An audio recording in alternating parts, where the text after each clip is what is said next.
Hello everyone, welcome back to my another new video. আজকের ভিডিওতে এই সুন্দর কেকটি কিভাবে করলাম তা দেখাবো। প্রথমেই কেক বোর্ডে কিছু ক্রিম লাগিয়ে নিব, যাতে করে কেকটি বসানোর পর এদিক সেদিক কেকটি সরে না যায়। তারপর চকলেট কেকের একটি স্লাইস নিয়ে এর মধ্যে ভালোভাবে সুগার সিরাপ দিয়ে দিব, এতে করে কেকটি অনেকক্ষণ সফট থাকে।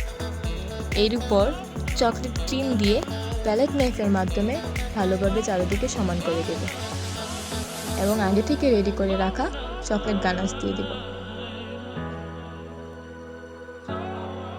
এবং পরবর্তী স্লাইসটিকেও আমি সুগার সিরাপের মাধ্যমে সুন্দরভাবে চারপাশে দিয়ে দিব এবং চকলেট ক্রিম দিয়ে প্যালেট নাইফের মাধ্যমে চারিদিক সমান করে বাড়তি যে ক্রিমগুলো থাকবে সেটাকেও সরিয়ে নেব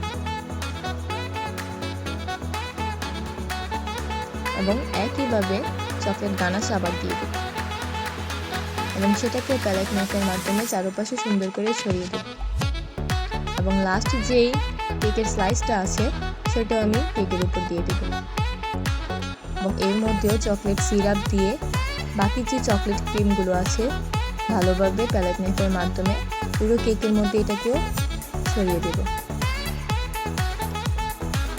চারপাশে ক্রিম দেওয়া হয়ে গেলে আমি একটি কাপড় দিয়ে বোর্ডে লেগে থাকা বাড়তি যে ক্রিমগুলো লেগে আছে সেগুলোকে সরিয়ে দেব।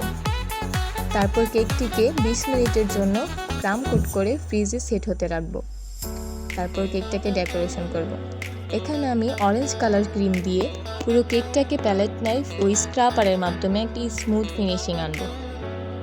ফিনিশিং আনাটা একটু কষ্টকর, তাও কিছু করার নেই। কেকটি সুন্দর দেখানোর জন্য অবশ্যই আমাদের কেকে ভালো একটা ফিনিশিং আনতে হবে।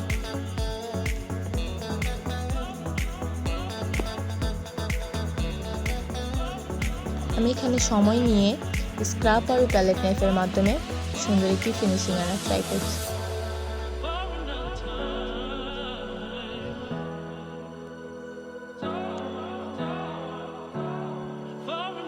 ফিনিশিং আনা হয়ে গেলে আমার আগে থেকে রেডি করে রাখা চকলেট গানাশটি আমি এখানে চামচের মাধ্যমে কেকের চারদিকে সুন্দরভাবে ড্রিপিং করে দেব, যাতে করে আমার ড্রিপ করা চকলেট সিরাপগুলো অনেক বেশি সুন্দর লাগে এবং চকলেট ড্রিপিংয়ের মাধ্যমে কেকের লুকটা আসলে অনেক বেশি সুন্দর হয়ে যায়।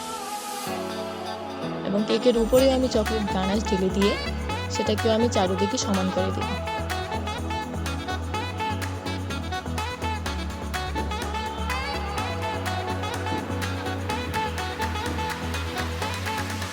এখানেও আমি অরেঞ্জ কালার ক্রিম দিয়ে কিছু চেরি ফুল তৈরি করে নেব।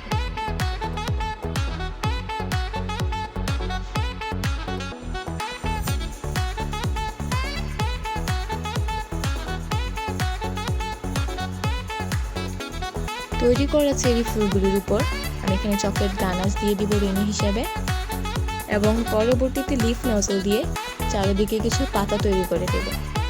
পাতা দেওয়ার পর মনে হলো চকলেট গানাশের সাথে একটু লাল কালার বা অন্য কোনো একটা কালার রেনু দিলে আর কি ভালো দেখাতো।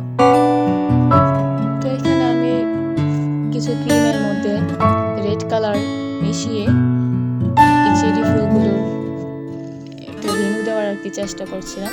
পরে দেখলাম যে না, ভালোই দেখাচ্ছে। তারপর কিছু সুগার বল দিয়ে এই কেকের কাজটি শেষ করলাম আজকে। কেমন লাগলো অবশ্যই কমেন্ট করে জানাবেন। ধন্যবাদ।